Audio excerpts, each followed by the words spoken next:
Welcome to Luxury on Air, where we explore the trends, innovations, and personalities defining and redefining the luxury industry.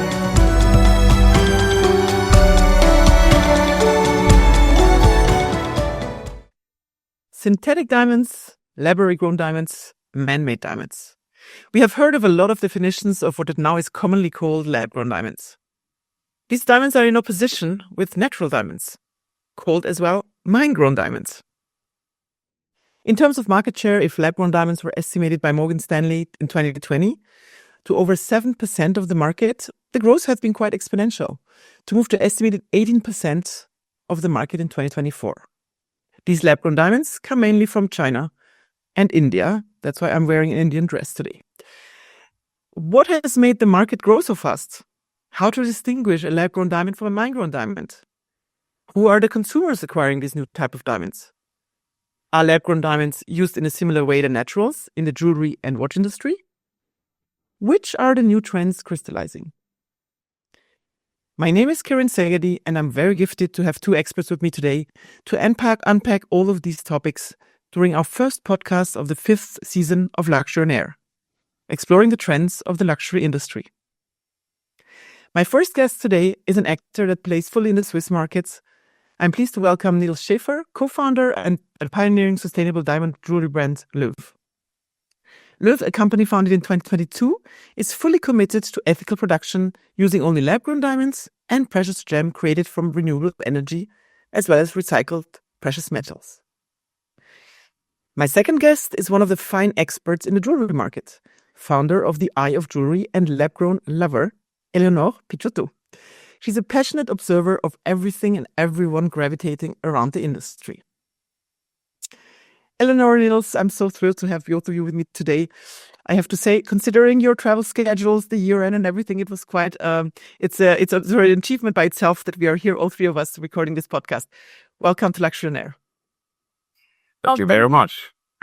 And Happy New Year to everyone. Thank you to welcoming us to talk about this passionate topic, which I'm sure with the kickoff of 2025 will be something we will surely hear about in the next coming month, if not years. Yes, indeed. In our background discussions preparing this podcast, we already realized that there's a lot of interest in all our surroundings in this topic. So let's just kick off maybe with the basics. I mean, the podcast here as well is to unpack, to understand, to educate, to give examples. And I think you, with both of you, will have a great all-round on these questions. So let's just kick off to say, what are lab-grown diamonds? And is there what are the main differences, and are there differences with mine-grown diamonds? Maybe Niels, do you want to start? Yes, happy to take this, Karine. Thank you. So I think maybe, let's start with the basics. A lab-grown diamond essentially is a real diamond, and it is exactly the same as a mined diamond. Both are chemically, physically, and optically identical. Essentially, the only difference is where they are from. As we have seen, the demand for lab-grown diamonds is growing rapidly, and we believe that they truly foster creativity and offer, more creativity and more design at attractive price points, leading to now in 2024, every second engagement ring in the US, for example, is being a lab-grown diamond ring. So Eleanor, I mean, can you really see with your eyes the difference of the diamonds? And is it only white diamonds, or can colored gemstones be replaced by lab-grown as well? So, to answer your first question, there is no difference between a lab-grown diamond and a mined diamond with your eyes. As Niels just pointed out, it is chemically the same thing. So how do you differentiate one from the other? You need a specific laser, you need a specific machine in order to see the difference. Now, on a consumer perspective, when you buy a lab-grown versus a mined diamond, you need to be aware and educated, and the person who's selling you the diamond needs to be completely straightforward with you. Also, you need to ask for certificates, because just like mined diamonds, lab-grown diamonds are being provided with certificates, which will basically, it will be this piece of paper that would officially explain what is the difference between from one to the other. Now, in responding to your second questions, the difference, as I said, is well, there's none. You cannot see it with your eyes. And as a consumer, you can see it in the difference of value proposition that some brands may offer versus none. And what I found, and it's an example that I always take. It's right now the big struggle between lab-grown diamonds and mine diamonds. It really comes down to education.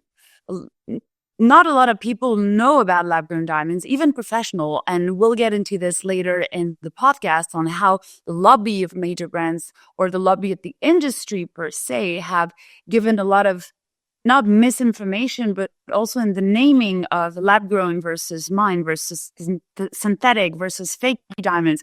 All of this is just adding more confusion to the end consumer who then doesn't really know what start and where to go to. And I'm sure, Niels, in creating your brand, it's something that you struggle on a daily basis because like every single industry, education is key. And in order to be well educated, you need to be knowledgeable, you need to be expert in your own field. You need to go and get the information to the right people in order to give it and transmit back to the people. And that's why journalists, I'm a journalist myself, and journalists who do the same things as I do, even though we may not have the same perspective on lab-grown diamonds versus mine, the information remains the same. And our job is to communicate this information the best and most transparent way.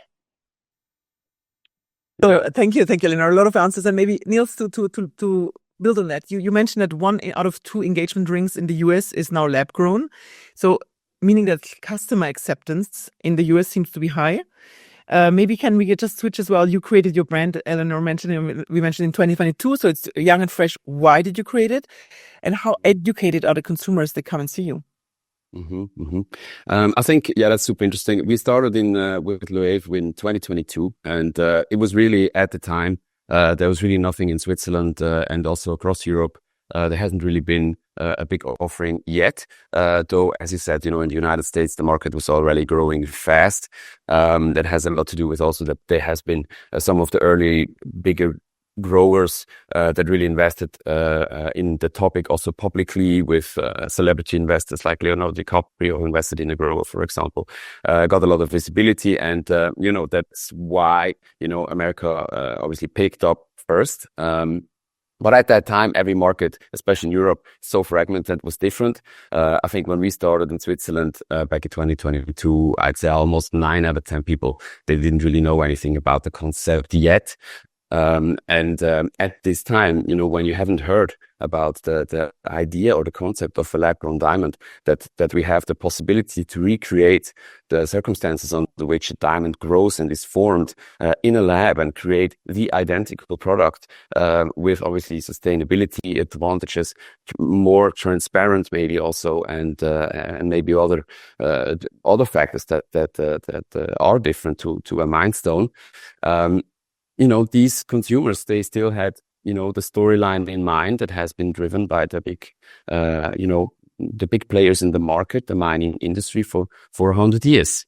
And so there is, due to, when this market started to be disrupted by lab-grown diamond, a lot of it, as Eleonor also just said, was about education. It started with, back in the day, that at first, it had to be said that both were to be called a diamond. And I mean, it's even funny, as they are, chemically identical, physically identical. And, a lot has happened since, I think now, and that has definitely also for us as a brand, provided us with a big boost. We were the first brand to introduce the concept to Switzerland, creating our own collections from scratch with the sole focus of promoting lab-grown diamonds and its advantages. Only using the best material available, only diamonds that are created with renewable energy, which is extremely important because energy is the most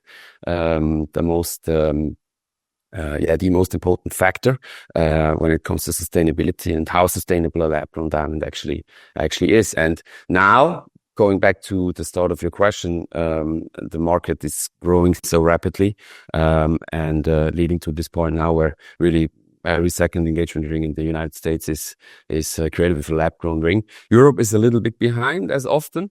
And also here, funny enough, some countries even more than others. But especially here in Switzerland, we see a lot of development, especially among younger consumers.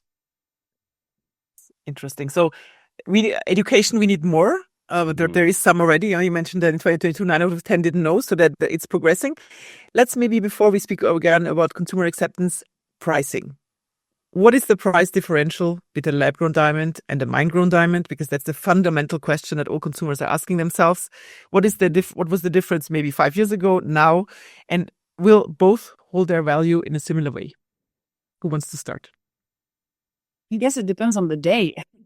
Because Niels, you probably have bigger numbers and more accurate numbers than I do. Because, but what I want to say is, obviously, when you think about investment, maybe I start with the investment before we get into the pricing. Because when it was first introduced,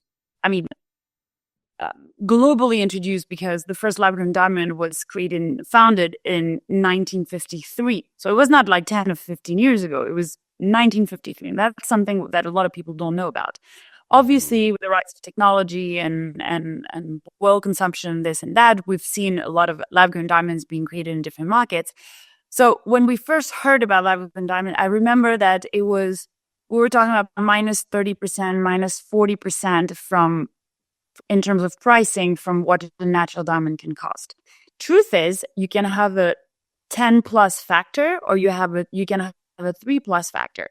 It depends. And again, cut me if I'm wrong, Niels, but to my understanding and from what I see when I have also clients asking me for specific lab-grown versus mine diamond creations, and I can speak on my own experiences, based on if you want a larger size, 1, 2, 3, 4 plus carat, you will have a margin which is much higher than tiny diamonds that are used for pavage, for example.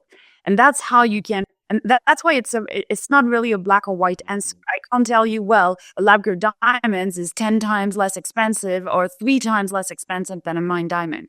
But also, not to add more confusion to the people who are listening to us, there's not one single rule. And it's not because you're getting this that you can actually add the actual number times 3, times 10, times 12.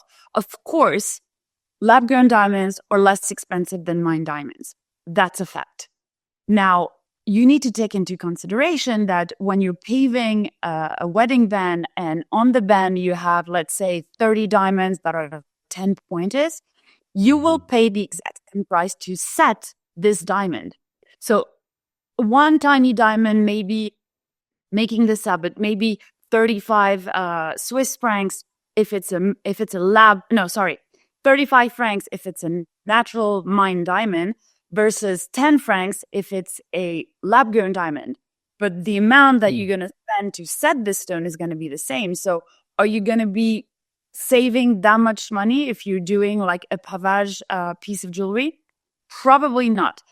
However, if you want to buy a 3-carat radiant cut lab-grown versus mine, well, the lab-grown one will cost you 3,500 and the mine one will probably cost you 50,000. And that's when we're talking about pricing, and that's when we see the difference. Interesting. And Niels, in your collection, you only sell lab-grown diamond jewelry. Exactly. Have you done like an analysis of if you use natural diamonds, what would be the price differential in your collection? I think it's similar to what Eleonor just said. You cannot really, break it down to one number because it is exactly true what she said. It depends so much on the single stone, type of stone that you use. If you have an extremely, large, very, very elaborate cut, maybe even a rare color, the differentiating factor in the price can be enormously high. Whereas when you have, pavé, 10 points, 20 points that you set in a pavé line, there might be even almost no difference. So it's really not so easy to give a straight up answer. I think, across the board, maybe in the range that we are mostly create our product, you could say it's around 50% price difference. But obviously then again, as soon as the stones become large and more rare in nature, the bigger is the price difference. So if I'm a consumer and you cannot see the difference on my wedding or my engagement ring between a lab-grown diamond and a mine-grown diamond, why would I even buy a mine-grown diamond? Why do people still buy mine-grown diamonds? You want to start, Niels? Obviously, I'm extremely biased. No, but I think both is beautiful, and there is no right or wrong. It has simply to do with what you seek as a consumer. And I think, from our perspective as a brand, we love lab-grown diamonds, not only for their advantages when it comes to what we consider our values, sustainability, having a transparent supply chain, etc. But also, they just simply foster creativity in my eyes, because we can use more material, we can create thereby more elaborate designs at a price point that at the end maybe, is also available to a bigger audience for certain items that, before it was a very, very small percentage of the population that was able to afford this product, and so thereby almost creates a new market of strong design, where you can use a lot of diamond and more carat than you could when you do it with mine stones, and have a product that is then also affordable for more people, essentially. So if I understand you, Niels, then it grows the market. It's not the same consumer that would have bought a big diamond before that is now buying a lab grown, but it opens up to maybe a category of consumers that would not have had the possibility to buy this natural diamond. Do you think that is the main difference? And why are people still investing into mine grown diamonds? I mean, I agree 100% with Niels in saying that. Again, it goes back to what we were talking on. The point we made on education is when people hear about lab grown and mine, the first thing as a shortcut that comes to mind is, okay, it's less expensive than a mine diamond. Therefore, if I want to get a big rock as an engagement ring, then I'd rather use a lab grown diamond. And I really don't like this approach because it's not one versus the other. Some people can afford grown as much as they can afford mine. Some people who can afford a 4-carat mine diamond will probably choose lab grown because of their lifestyle. They want to be considerate about what is happening in the world, about the sustainability, about the impact of the carbon footprint, and so on and so forth. So there could be so many differences in so many different cases where, yes, long story short, if you don't have enough money to buy a big stone that is a mine diamond, then yeah, you can always get the alternative and get a lab-grown diamond. As a jewelry expert and being in the industry and vouching really for lab-growns, I have my personal case. I got engaged a few months ago and I did get a mine diamond, because it was also the engagement ring that was worn by the great-grandmother of my fiancé. So it also has a storytelling that is linked to emotion. And that's what mine diamonds go back to, is it's something that was created millions of years ago, formed under the earth, and you have the whole thing around it. Some people are not sensitive to this, and you can't blame them for it. They're not in the industry. They're not really related to that. They just want a big rock and then finger. That's fine. On the other hand, I found a beautiful radian cut diamond a few years ago, actually 3 years ago, and I didn't really know what it was in terms of, okay, what am I going to do with it? Because how am I going to set it? I don't want to create another engagement ring because one day I will have my own and I want it to be filled with emotion. But going back to creativity, I set it in a way that I could have never set it with a natural diamond, a mine diamond. Why is that? Because it would have been way too expensive and I don't have the money to create that creative ring that I wanted with a natural diamond. And even though I have tried to create this setting with a colored diamond, it didn't look right. There was something that wasn't fitting. And then when you think about what you have available in the jewelry industry, if you want a white stone, you have a spinel, you have a sapphire, and that's it. And those two stones, as precious as they are not precious stones. They don't dazzle, they don't shine. You don't have the wow effect that diamonds can give you. And using a lab-grown diamonds in a bigger carat size, just like what I've done, is the alternative that expands creativity in things that you could not have done this if you wanted to use mined diamonds. I mean, again, you could have, but the price difference would have been exponential. And security-wise, I wouldn't be that confident to walk around with a 3-carat mined diamond on my fingers, hopping in a plane every 48 hours, versus now having a lab grown. I'm not going to say cautious or peculiar, because it's still some money, but it's not as big of a money and scary on a daily basis. I think that, if I can quickly jump on that, I think, obviously you're 100% right. And I think jewelry, what as you just said, when it comes to the value of the piece on, day by day, jewelry has to be worn. It's not supposed to vanish in a safe and never be seen only once a year. We create products that we want people to cherish every day and to really wear. But apart from that, I think, price and fostering creativity, I think there's another side to this story. As you said, the mined stones, they have been created by Earth in such a long period of time, and that's a beautiful thing. But I think there is the same dimension to lab-grown diamonds as well, because to me they are a product of human ingenuity. They actually also, it's a tech product that essentially solves a lot of problems that we have seen traditionally with the mined diamond industry. It is the supply chain is way more transparent. Theoretically, with us, the stone goes from growth directly to being set, and it doesn't exchange hands so many times. There aren't as many people who need to earn money during that process. You completely, lose all these problematic factors, around ethics, from the point of origin that you might financing a government or a conflict, and the economical impact that you have locally. And I think all these, points together, they create a story as beautiful as we see with a stone from the earth. It's just a different one. And in luxury and jewelry, storytelling is important. Maybe can I just move to the sustainability point? We mentioned sustainability before, and lab-grown diamonds do have the reputation of being very energy intense in energy consumption. Can you maybe give some examples on you mentioned renewable energy, Niels, and I think Eleonor, you can share some statistics as well on energy consumption overall for lab-grown diamonds. You want to start, Niels? I think, overall, all lab-grown diamonds, they are a most sustainable product. That is a fact. When you think about how much earth has to be moved, to extract a carat of diamond from the earth, water, obviously there's energy and other factors, but they have been often criticized for their high use of energy, and that is true as well. Not everything is perfect. I think it is a step into the right development, and it can also be continuously improved.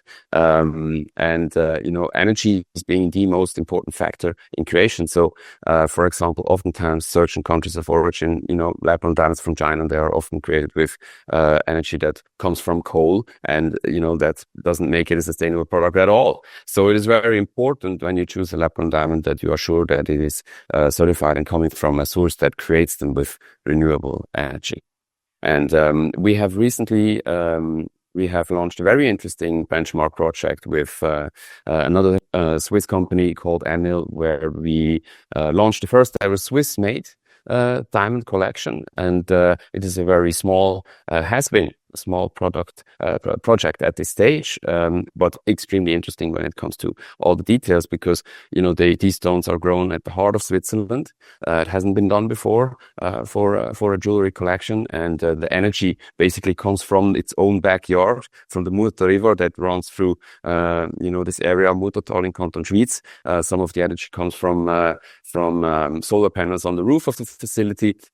And we can really say, down to the gases that are used, every single factor that goes into production of these stones is known to us and can also be used in storytelling and shared. And that was an extremely exciting project that we were able to do with our partner Emil. Fantastic. And Eleonor, you had some numbers, I think, that you can share with the audience. Yeah, I had a few numbers. Again, I agree 100% with what Niels was just sharing. And if we speak numbers, a mined diamond requires 480 liters of water per carat extracted. Lab-grown diamonds uses 70 liters of water to extract or to create a carat. So there's about a 6.9 ratio. Now, speaking about carbon emission, to mine a diamond, a 1 carat diamond, you need 57 kilograms of carbon. For lab-grown diamonds, you need 0.028 grams per carat. So we're not talking about 3, 4, 5. We're talking about millions of differences when it comes to carbon footprint. And one thing that I really want to stress is, as a journalist, I receive press releases on a weekly basis of new jewelry brands are being created using lab-grown diamonds. And sustainability, traceability, origin has been in every people's mind for the last couple of years. Truth being said, I hate it when I see as the first line, we are not killing any kids. We don't have bloods on our hands. This should be banned from every single place. And the reason I say this is because of the extraordinary amount of work that governments, that companies, that the industry has been able to create in the last couple of years, from the RJC, the Responsible Jewelry Council, from the Kimberley process, when you can actually source and get the full traceability on the diamonds. All these processes have been able to control what is happening in the diamond industry. And you have less and less blood on the hands or corrupted government. They still are. I'm not going to say that our world is perfect, but it has been so contained and so worked on that it is not, to me, it is not a valuable, I wouldn't say argument that can say, well, our lab-grown diamonds are far better than blood diamonds. Yes, but we're not comparing the same things.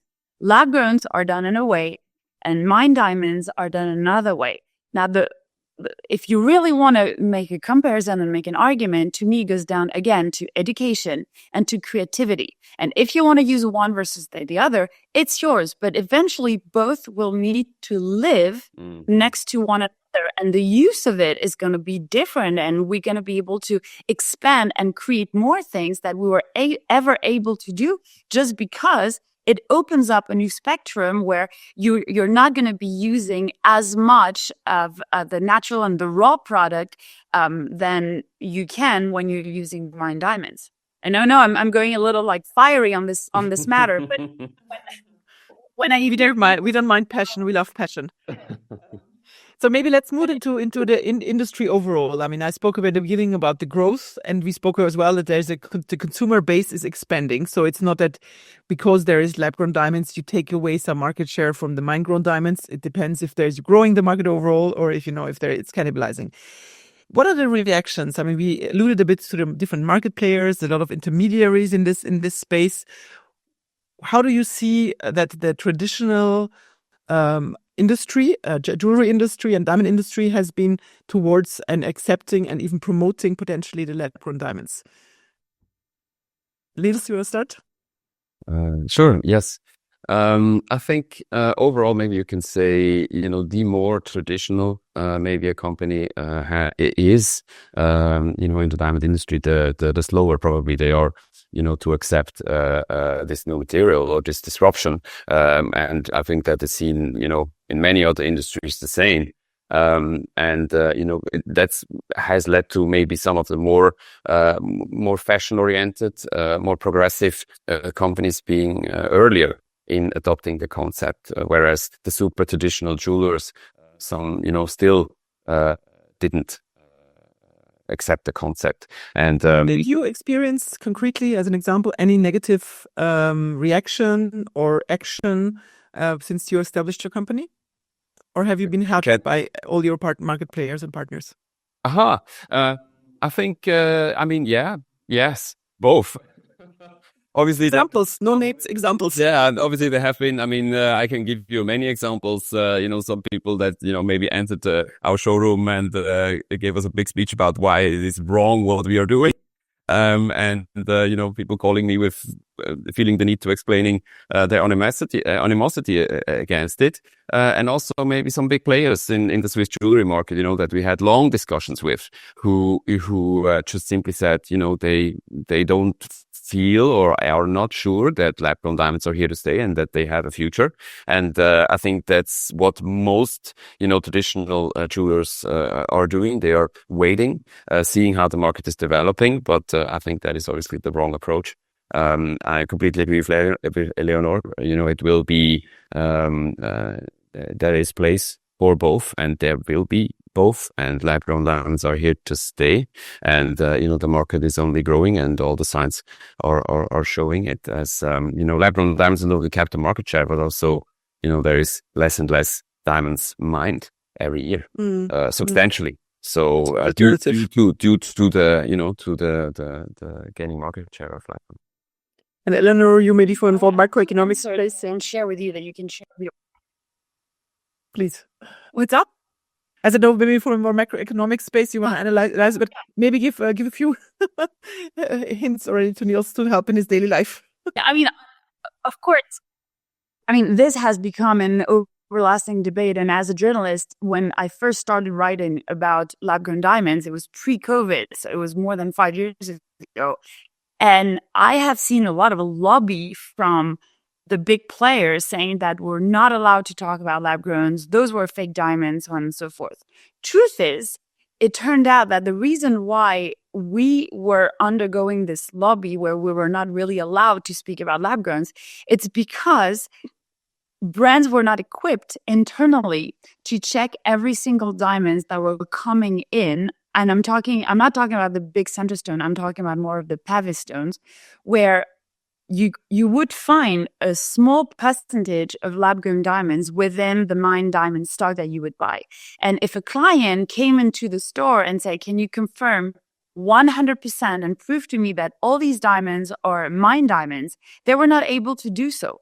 And now, because of the equipment and the laser machines and this and that, now they can be straight to the client and tell them, yes, I can confirm 100% that these are 100% mined diamonds. But before, they couldn't.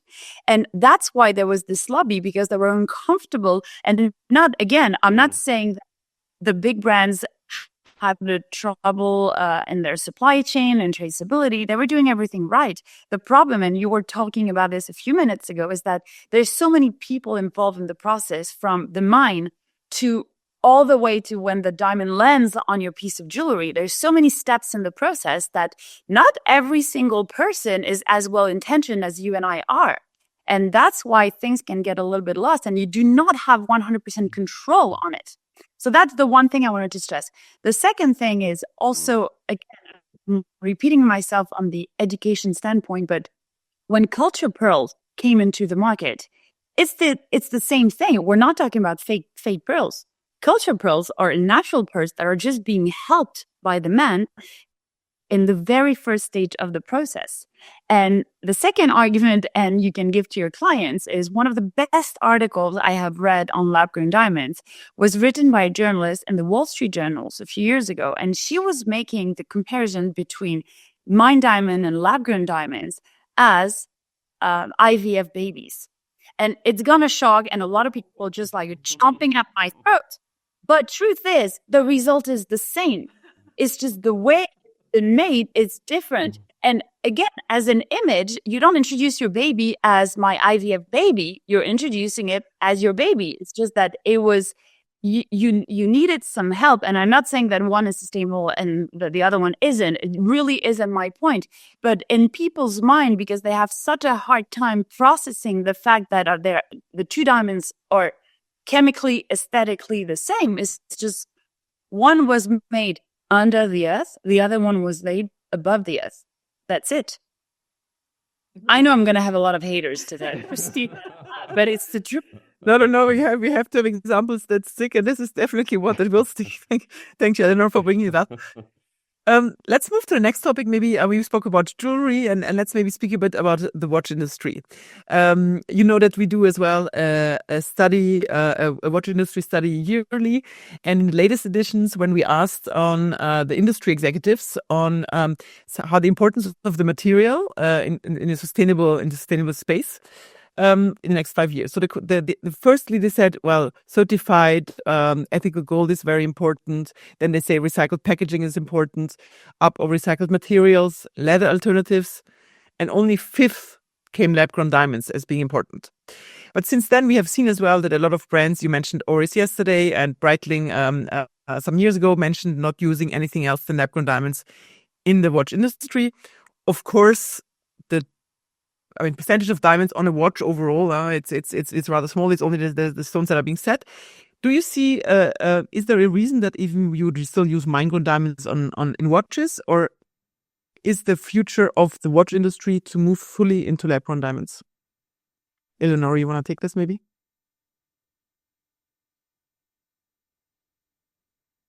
I think she froze. Oh no. Now I'm here. Yep.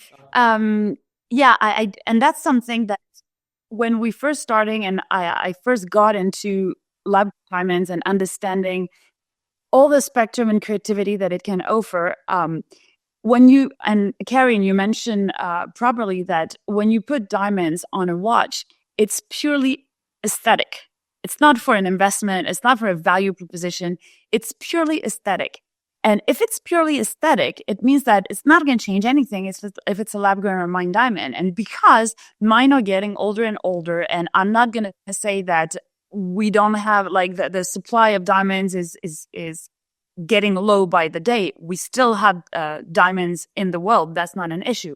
But if it's just aesthetic, you might as well use lab-grown diamonds just because of all the things we've been talking about in the last half hour, from sustainability to traceability to origin, et cetera, et cetera. So to me, watch brands should have gone through the lab-grown diamonds integration of into their manufacture long time ago.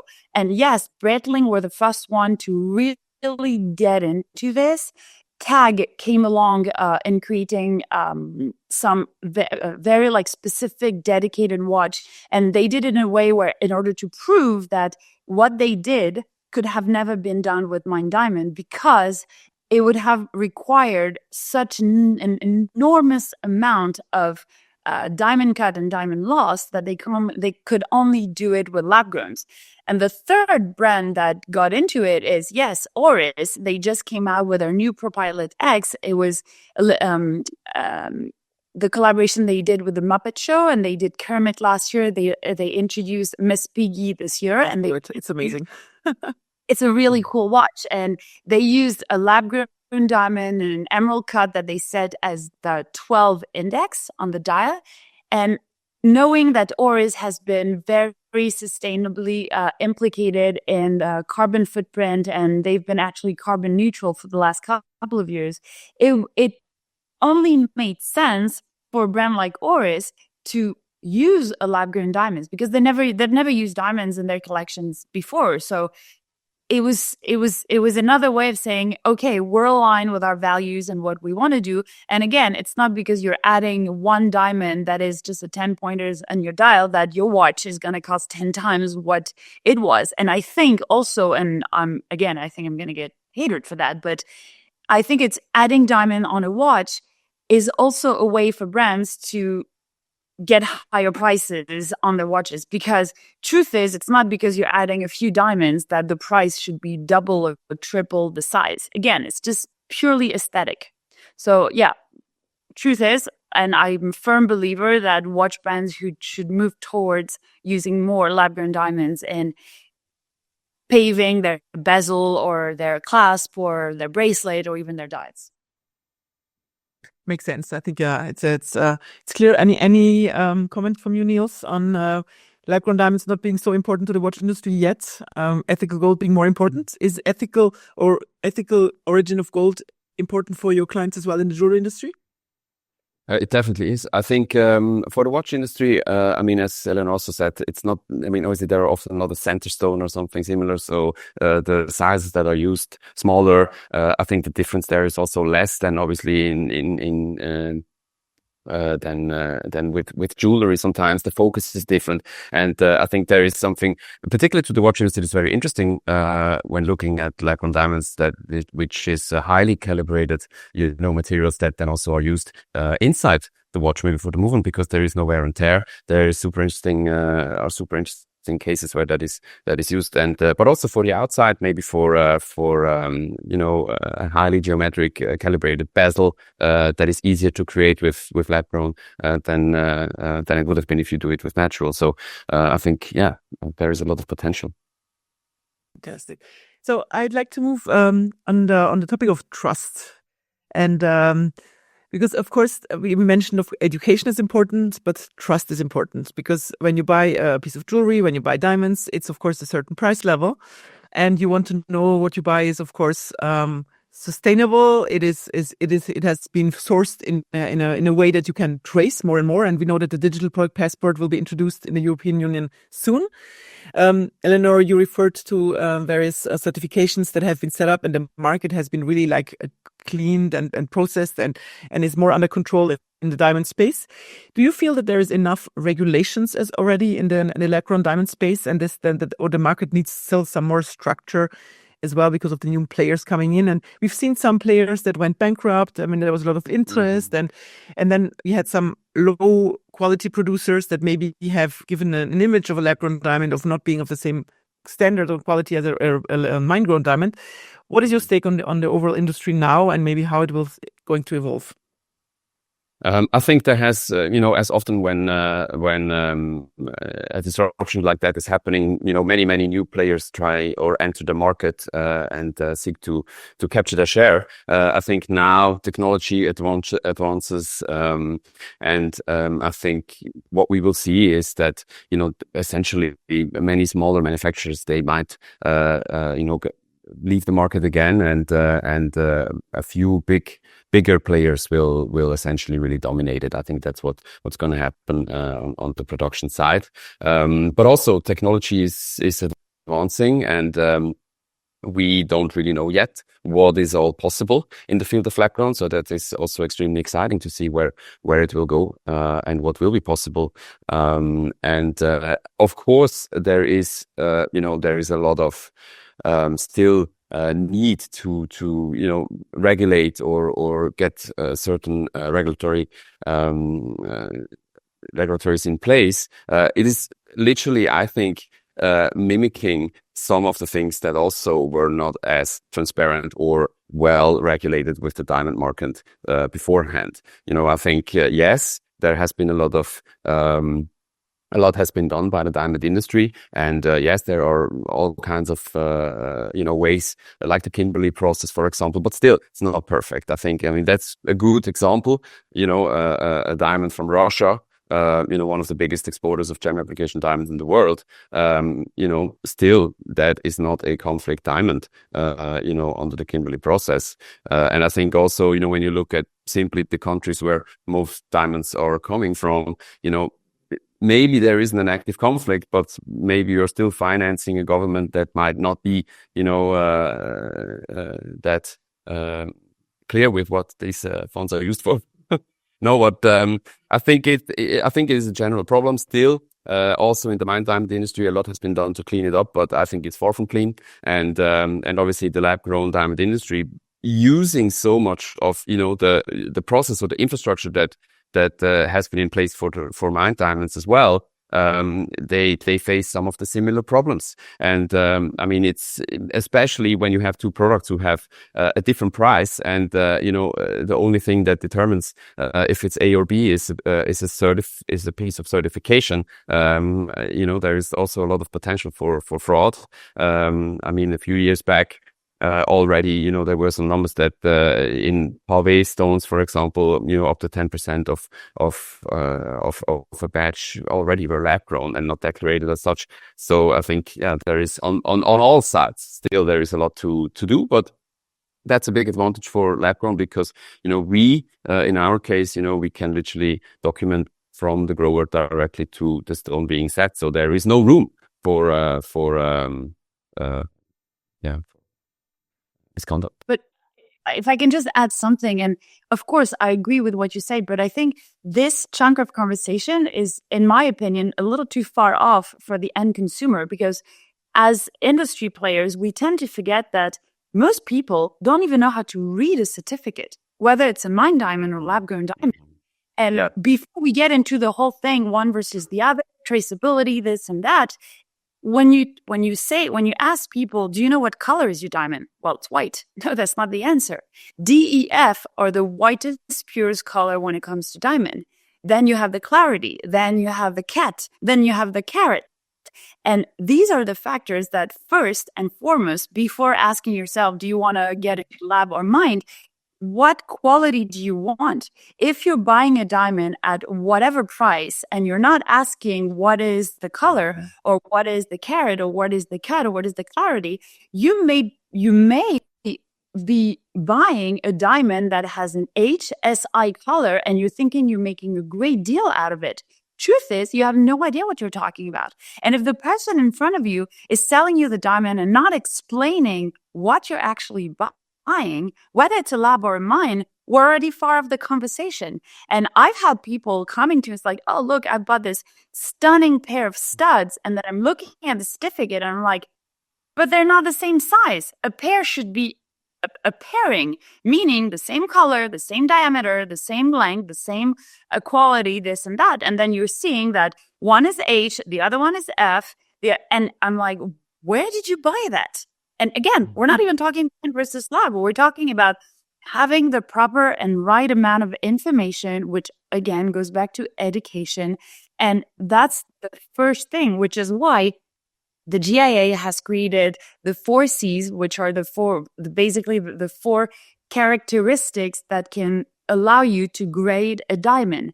And again, now, whether you buy a mine diamond or lab-grown diamond, these are the same exact way of grading a diamond. And you will have the 4 C's. You will see if there's fluorescence in it. You will see if it has a good symmetry. And that's the first thing you need to know before you even think about getting a lab-grown versus a mine. And I guess when you have this, then you can understand more what you were just talking about than traceability and the different mine and this and that. But it's really something I wanted to stress out because it's the first thing you need to know when you buy a diamond. And men are usually way more educated on the subject than women because they know what they paid for. And that's why, and I guess I don't want to conclude on the subject, but which is why when you're considering buying a diamond, well, if you want a mine diamond, do you want it to be more perfect or smaller, or you want it to be bigger and less perfect for the same amount of money? Then based on that, if you really want to have something bigger and you just have this price, then you can consider lab growns. But it's a step into the process where you can make your decision. And I think it's the most important one. Amazing. And we again go back to education, and education, as you mentioned earlier. So education, of course, but as well, we mentioned about the market being aware, the consumers being aware about lab-grown diamonds. Niels, you referred to Leonardo DiCaprio, who made a big step in making it more well-known. We mentioned some watch brands that are moving into that space. What is needed, according to you, to allow the lab-grown diamonds to penetrate the market even more? Is it influencers? Is it more marketing efforts? Is it bigger luxury conglomerates buying up and then with their marketing power, pushing it into the market? What is required to make this to make the market grow even further? Leonor, or Niels, please. Yeah, I think it will happen automatically, and we see that more and more brands, more and more companies start to embrace lab-grown diamonds due to their advantages, due to their potential in design. And it has been happening. What you just asked has been happening at a tremendous pace over the last 1-2 years. As I said, 2022, maybe 9 out of 10 people didn't know anything about the concept, and this has changed drastically. And I think it will continue to do so. We see last year's super exciting. Some big players in the luxury industry, for example, Prada, they created a specific product cut, a diamond shaped, in the shape of their logo, a beautiful creative example, but also LVMH, they had invested in a grower, earlier on. So I think, the luxury industry as a whole, starts to embrace, lab grown diamonds and, will continue to do so. And this will raise consumer awareness, more and more. Makes sense. Fantastic. Good to hear. Eleonor, anything to add? I agree to disagree. On that one, I have to agree with you. Because even though I do agree to some extent, and what you're saying is right, but you're having the perspective as somebody who's in the industry and who knows what's happening. And if I'm on that standpoint, which means a tiny portion of the world, then yes, I can only agree with you. Truth is, it's not the majority. Right now, when we talk about lab growns, people who are not in the industry, who are not educated on the matter, are completely confused and lost because they will hear, well, lab growns are fake diamonds. Then they will hear, you can replace your mine diamond with a lab grown if you don't have enough money. And then they will hear so many different things that they don't know where to stand for. They don't know what to do. They don't know where to go. They don't know who to trust. And which is right now, which is one of the main reasons why I disagree with you, is as long as there will be too many directions taken into what position and how should we talk about lab growns, starting with the fact that we're still debating the name of what is a lab grown. A few months ago, we were talking about real diamonds, and then we're talking about synthetic diamonds. Just the naming of it is giving some bias to people who then are like, but are they real? Are they not real? Are they the same? Are they different? And it's just the number one thing when you think about lab grown. And until we all agree, and that's why I truly vouch for lab growns, but I vouch it in a way that it opens up creativity. It opens up a new spectrum of possibility of what can be done. And you cannot reinvent the wheel. Like, you're not going to just all of a sudden create a new technique of setting, a new innovation process, a new stone from the earth. Yes, you will, but it's very minor. Like, it's not like you can create tons of things. But right now, I think the focus should be on having one speech and spreading the world in one direction and not having so many things coming here and there, because then everybody will get lost in the process. But if I can jump in there, I think also agree to disagree, because I think that is just not realistic, because, it is an extremely complex topic. I mean, it is my firm belief that the value proposition of the diamond as a whole is currently being rewritten. This market is being disrupted to the core, and that obviously that creates all that tension, that creates all these different pieces of information that are out there, especially because there are so many aspects to it. There is the creation, the mining aspect, and it goes all the way down to the product that you create with it. And is it a store of value? How does the price change? And I mean, a lot of the confusion also comes from that the prices did change, and that it did change for both, for mined diamonds and lab-grown diamonds, which has to do with how, the market has been, handled maybe or influenced by a few big players in the past. And I think that will continue. And I hope really, and there I agree fully with you, the more people and the more brands and the more companies embrace the concept of lab-grown diamond and their advantages, obviously, education will rise, more people will vouch for it, will spread the information, and hopefully clear up all these misconceptions that are actually out there. But still, I mean, there are players who try to spread false knowledge, who try to influence this, let's say, global discussion. There are kind of lobbying formats created by some people in the industry to really aggressively spread, information that I would not consider true. And I think we will see that for a while, but I think I'm not worried about it, because all the signs and everything we've seen in the past, the development of lab-grown diamond has outperformed always what has been forecasted for the next year, for the next 2 years. It always doubled, tripled, all the KPIs that have been forecasted. And I think that will continue. And a good example for this that I often use is, electro mobility. In the beginning, people were super hesitant. The car has been sold, the engine, the burning engine has been sold through emotion, and and people were super hesitant. Is this a real car?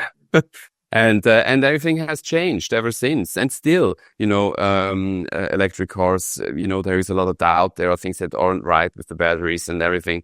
And still both, develop alongside each other. And there is a lot of pros and cons for both. And I think that is something that we will also see continue for lab versus mind. Thank you. And I like the passion. Sorry. For both of you, that's exactly Did I- what we want to hear. No, it's perfect. Let's maybe have a helicopter view and sit back and for a second. What we like to ask our listeners is what is their vision? I mean, we know that the luxury industry is a bit in turbulences currently after years of really thriving. If I ask you, what is your perspective maybe on luxury, jewelry and lab grown for next 5 to 10 years? How do you see the industry evolve and how do you see the results as well, the players evolve? Eleonor, you want to give your first pitch? Sure. I mean, again, I don't want to repeat myself, but I think the brands... Okay, let me start again. The jewelry industry has been a saturated market when it comes to brands. There's so many brands that get created every day, and there's so many brands that die every day just because of so many different factors, from a business model to production standpoint to holding inventory and sitting on it without having a full retail partner mapped out in the world, et cetera, et cetera. But I think the brands who will eventually come out are the ones who are daring, who are innovative, who are creative, who are creating cool, sexy product at the right price. And I mean, again, I'm not saying anything smart. It's just how business work. If you create a brand that's bringing something new to the industry, that is cool, that it's edgy, that is just something that you want to purchase as the end consumer, if it's a lab-grown brand, then great. If it's a Mine Diamond one, then fantastic. But you cannot, and I think a lot of brands who made the mistake, and I'm not talking about your brand, Niels, which is why we're talking today, but a lot of brands who decided to go into the lab grown with the speech that we don't have blood in our hands, we're fully transparent, this and that, they have forgotten the major part is that you need to create a cool product that is properly designed. And if you're not doing this, you can be as transparent, as beautiful as a lab grown that you're using. Your brand is never going to be cool and it's never going to take off. So you cannot minimize what the end consumer is looking for. And I think for the industry to evolve in the right direction in the 1, 10, or 5 years from today are the one who are going to be able to communicate properly with a cool and edgy view in a way that you want to project yourself. You want to say, oh, I want to wear this. I want to be like her. I want to think like him. I really am down to their core values. It resonates in me. And again, whether it's lab grown or Mine Diamonds, you need to think the thinking process should be exactly the same. So it's up to the brands to see how they want to work around, and being able to work with lab grown opens up a far better range of things that can be done versus the others. Amazing. Niels, what is your view? Obviously, I have a different perspective, of course, but I mean, I fully agree with everything what you said. But I think, essentially, yeah, you're right. You have to create it, and that is what we are after: a beautiful product that people want to wear and want to buy and want to identify with the story that's behind it, with the brand and how this brand conducts itself. And whether it's lab or mind, that is just the most important thing. And I think, though, as the younger generations, and I mean, obviously these numbers grow only as time progresses. They are very interested in how a product is created, where it is created. What is it sustainable or not? Whereas maybe in the past it was not such a big point. And so I do see it as being an advantage for a young brand, like us, to really strive for setting new benchmarks in that field and proving that being innovative takes you further, not only from a design perspective, but also on how you create your products. But then again, design is the most important thing, for a luxury product. And then beyond, of course, also the brand universe that you create as a house, as a brand, and that you embed your products in. And I think there is no way around that. You have to create and invest strong design. And I think for us, especially maybe for we at LOEV, we did that from the start. We always saw lab-grown diamonds as a big boost for creativity, whereas maybe many other players that we see out there, as Eleonor said, it's a super saturated market. Many brands, they just try to leverage the price difference, at the lower end into creating, maybe a product that was already at the lower band, even a little bit lower now because they use lab-grown diamonds. And we are doing the total opposite. We invest, that advantage fully into design, and that has also really led to us now being able to grow internationally and to work with top tier partners and to really move forward. Thank you so much. I am sad to say that this brings us to the end of our podcast recording, and it was absolutely fascinating. I think as a conclusion, I can say it unleashes passions. I rarely had as passionate speakers as today, and I think it was interesting to see the different perspectives of both of you. What will remain in the memory is probably the IVF baby comparison of Eleonor and the electric car comparison of Niels, which is maybe less controversial. I think it's a disruptive market. It's disruptive, the traditional mine-grown diamond market. It is giving more possibilities. It is opening more creativity. So I think it's absolutely fascinating, and it's just the beginning. We're listening to your perspective. There's a lot to be done, but back to the fundamentals, Eleonor. If you're not speaking to the consumer, if you're not creating interest, if you're not sexy, as you mentioned, then probably there is no place for you as in any other industry or any other market. So back to market fundamentals overall. It was stunning. It was great. Thank you so much for kicking off the season 5. Eleonor, Niels, I really thank you for your time. Thank you very much, Karine. Well, thank you for joining us. Thank you for listening to Luxury on Air with Karine Szegedi and Felicitas Morhart. This podcast is provided to you by Deloitte Switzerland and the Swiss Center for Luxury Research. If you've enjoyed this episode, you can leave us a 5-star review. If you're keen to stay up to date on what's trending in the luxury industry, don't forget to subscribe. As always, you can find more information about the current episode in the show notes. We wish you all the best. Until next time.